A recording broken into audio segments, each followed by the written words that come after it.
చెప్పండి ఏంది మీ సమస్య ఏంది? 8 నెలల నుంచి కూడా ప్రభుత్వాన్ని ప్రశ్నిస్తా ఉన్నారు. మీ ఆటో డ్రైవర్లకు అన్యాయం జరుగుతా ఉందని చెప్పి వాళ్ళు ధర్నా చౌక్లో కూడా ధర్నా చేస్తా ఉన్నారు. ఏం చెప్తారు?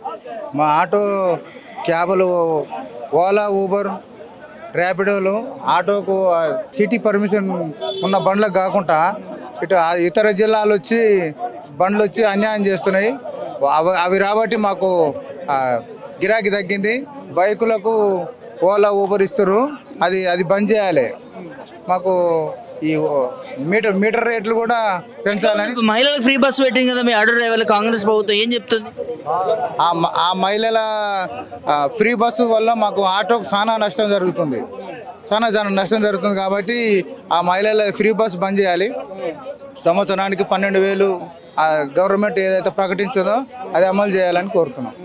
ఫ్రీ బస్సు వల్ల మీకు ఇబ్బంది జరుగుతుంది. ఏ విధంగా ఇబ్బంది జరుగుతుంది? లేడీస్ మొత్తం బస్సులలో ఫ్రీగా పోతున్నారు, మాకు ఆటోలలో ఎక్కుతలేరు. ఫ్రీ ఉంది కాబట్టి ఇప్పుడు ఎక్కడంటే అక్కడ ఇండ్లలో తీసుకుపోయి దింపవాల్సి వస్తుంది. ఇప్పుడు బస్సులు ఫ్రీ కాబట్టి ఆ లేడీస్ ఎక్కడం బట్టి మాకు మొత్తం గిరాకీ తక్కువ అయింది. 15 సంవత్సరాలు బస్సు పెట్టిన కాంచేనా ఇబ్బంది అవుతుంది. చాలా బస్సు పెట్టిన కాంచి చాలా ఇబ్బంది అవుతుంది.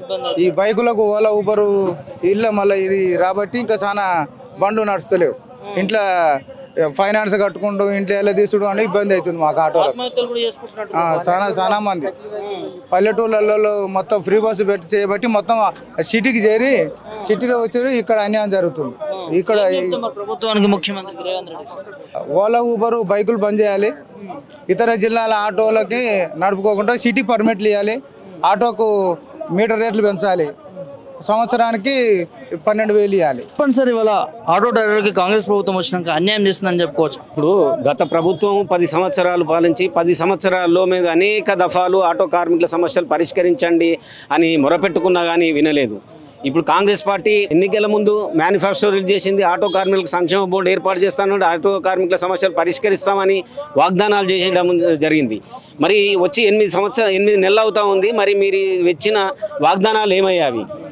ఇప్పుడు హైదరాబాద్లో ఓలా ఊబర్ వల్ల ఆటో కార్మికులు నష్టపోయారు. ఇప్పుడు వీళ్ళు ఈ కాంగ్రెస్ పార్టీ ప్రభుత్వం వచ్చిన తర్వాత మహాలక్ష్మి పేరు మీద ఉచిత బస్సు పెట్టడం వల్ల మరింత ఇబ్బందులు జరుగుతూ ఉన్నాయి ఆటో డ్రైవర్లకు. ఆటో డ్రైవర్లు ఈరోజు బతకాలంటే చాలా దుర్భర పరిస్థితుల్లో ఉన్నారు. కాబట్టి ఈ ప్రభుత్వం మేము ఒకటే కోరుతా ఉన్నాం, మా ఆటో కార్మికుల సమస్యలన్నీ పరిష్కరించండి, సంక్షేమ బోర్డుని ఏర్పాటు చేయండి. ఈ సంక్షేమ బోర్డు ఏర్పాటు చేయడం వల్ల ఒక ఆటో కార్మికుడు మరణించిన కార్మికునికి ఒక 10 లక్షల ఎక్స్గ్రేసియా ఉంటుంది. ఆ ఎక్స్గ్రేసియాతో కుటుంబం బాగుపడుతున్న ఉద్దేశం మీద సంక్షేమ బోర్డుని ఏర్పాటు చేయమంటా ఉన్నాం. అదేవిధంగా భవన నిర్మాణ కార్మికుల పిల్లలకు ఉచిత విద్యను అందించాలి, వైద్యం అందించాలి. భవన నిర్మాణ కార్మికులలాగా ఒక సంక్షేమ బోర్డు ఉంది. ఆ భవన నిర్మాణ కార్మికుల సంక్షేమ బోర్డులో ఇవన్నీ వస్తూ ఉన్నాయి.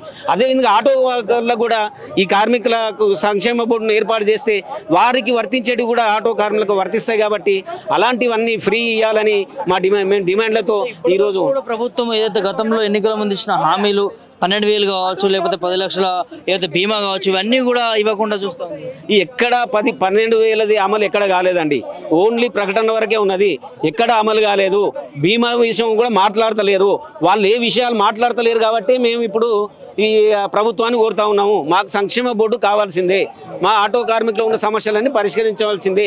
లేకపోతే ఈరోజు సామరస్యంగా శాంతియుతంగా మా ధర్నా ఉన్నది. భవిష్యత్తులో ఆటోలు రాష్ట్ర వ్యాప్తంగా ఆటోలు కొన్ని ఏకం చేస్తాం. అన్ని గవర్నమెంట్ ఆఫీసులను ముట్టడించడానికి మేము సంయుక్తం అవుతున్నామని తెలియజేస్తా ఉన్నాం.